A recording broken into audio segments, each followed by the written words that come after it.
But one of the biggest sacred cows of all is go to school. And many people think I'm anti-school. That is not true. I'm anti-ignorance. So I'm very pro-education. I'm just not pro being stupid about money. I think that's true, that what you said is education is more important now than it's ever been. That's right.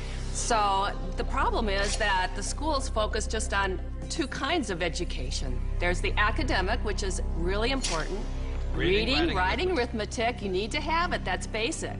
And the second type of education they give is the professional kind of education. So if you want to be a lawyer or an accountant or a teacher, then you need to go to school and get those certifications. But the one kind of education that's lacking severely in the school system as it stands is financial education. Time out. An important part of financial education is having a financial statement, which is an income statement and a balance sheet. Now, when you go to your banker always asks you for your financial statement, not your report card, because your financial statement is your report card once you leave school. Your financial statement will tell you whether or not you're smart with money or not smart with money, because that financial statement is your report card of your financial intelligence. I put on my Facebook one day that we need to teach our children financial education, and I received a comment back from a teacher that said, who's going to pay for it? We're all going to pay for it if we don't start educating our children in school. This is a very hot subject, but our schools are training people to be employees, to work for the rich. The second thing I don't like about school is how dare they label a kid as smart or stupid at an early age. The reason I'm sensitive to that is because I was labeled stupid right off the start. You know? And it wasn't that I was stupid. I was bored, and I was not interested, and it was none of the subjects I wanted, and nobody could tell me how I was going to use calculus. I kept asking my teacher, how am I going to use calculus? And they couldn't tell me. Are they training to be an employee, or are they training to be street smarts? See, my poor dad was school smart, my rich dad was street smarts, and I'd rather be street smart today. Well, there's a total lack of practical education is really what you're talking about. And I found that. I'm an accountant. I have a master's degree. And you're an A student, right? And I'm an A student. We'll forgive you. So, thank you. But when I went to school, the only financial education I got was specific to my profession. Okay, there was no general financial education. I could have gone all through, gotten a master's degree, got a PhD in my field without any specific financial education about how to handle myself once I got out of school. Right, and people say to me, well, I learned economics in school. Is economics financial education? Not really. You know, it's not about investing, it's not about the laws, it's not about taxes, it's not about history. Well, Robert, as a lawyer, I see all sorts of people walk through the door. And some are highly educated, and some have no education at all, but like you said, they're street smart. And the first time I saw this type of client, I thought, wow, he's doing pretty well. He didn't go to college, but he's got all this real estate. And then there's a pattern that develops where you see a lot of people who never went to college, but are street smart and have done very well.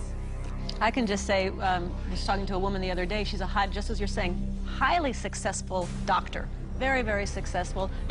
Medical doctor, very smart in so many ways, but when we were talking, she finally looked at me and she said, oh my God, she goes, I have not a clue about my money. She's 45 years old, not a clue. And you think that because they're successful, they know something about money. But so many people don't, because so many of us haven't had the education. School puts us in a culture of dependence. We depend on three things. We depend on a corporation to take care of us, or we depend on government to take care of us. And the scary one, I think, is we depend on institutions. You know, the people we run our 401ks to take care of us. Stock market. And we put ourselves, we rob ourselves of the independence to think freely as entrepreneurs or investors, and we just become dependent on those three entities. And it's brutal. And Mr. Maloney, you never finished school, did you? No. I failed school, but more than that, school failed me. I was dyslexic. They didn't know what it was back then, but basically, I was just like you, bored stiff. I got put in all the remedial classes, so I was in with the dumb kids, basically. They weren't teaching me anything I wanted to learn or anything that I would ever use in my lifetime. And the reason I bring up Michael, I mean, most people agree he's probably the smartest guy on this team. And the problem was, again, was Anita says, there's three kinds of education. There's academic, reading, writing, arithmetic. There's professional, become a doctor, a lawyer, in my case, a pilot. And number three is financial. But Michael was put back because of academics, because you can't read, right? Right. So how did you learn how to read? Oh, well, Apple came out with OS 10 at the beginning of the last decade, and you can just select text and hit a button and the computer reads to you. Most people don't know it's built into the operating system.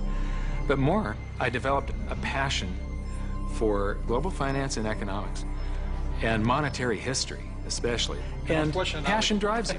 Now we can't shut him up anymore. So I'm gonna blame Apple for that. School is a solo game. I didn't do well in school. I did very well in sports.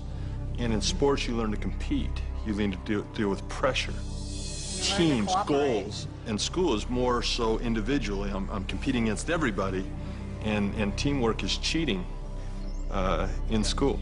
Some of us cheated better than others. And I'll just say last thing about school and money, which is a sacred cow. One of the things that really upsets me about schools and money is this. In America, schools are based upon real estate tax. In other words, if you come from a rich neighborhood, the real estate tax pays for better schools. If you're from a poor neighborhood, you get less money. So anytime somebody tells me schooling is about being fair, that is, when I look at the number side of it, is if you're poor, you're getting the worst possible education. And to me, that is cruelty. So how does a person learn about money? How does a person increase their financial intelligence? This diagram, called the cone of learning, provides some interesting clues. The cone of learning was created by an educational researcher named Mr. Dale in 1969. And what he found is that the worst way to learn is by reading or listening to a lecture.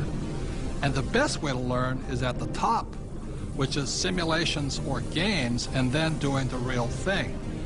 The interesting thing is my poor dad, who was good at school, thought that reading and lecture was the best way to learn. My rich dad taught me to be a rich man at the top of the cone. He taught me using the game of Monopoly. You know, 4 greenhouses, 1 red hotel. 4 greenhouses, 1 red hotel. And then we went out and did the real thing. So one of the ways, if you want to learn without much risk, is by simulations, play games. The reason my wife and I created the cash flow game was so that you could play and learn physically, mentally, emotionally, but make a lot of mistakes with play money. So how many people in this room have made financial mistakes? You know, the only thing we were ever taught was maybe how to balance a checkbook, how to have a savings account, those basics. Financial education is like learning another language. Yeah. You know, when you learn real estate, it's a different language than stocks. It's a different than entrepreneurship or commodities, oil or gold. I say this all the time in Mexico. If you learn English, you can do business with the whole world. When you learn to speak the language of money, it opens up a whole new world. Yeah. And unfortunately, in our school systems, we don't teach the language of money. We teach people the language of becoming a doctor, lawyer, or an employee.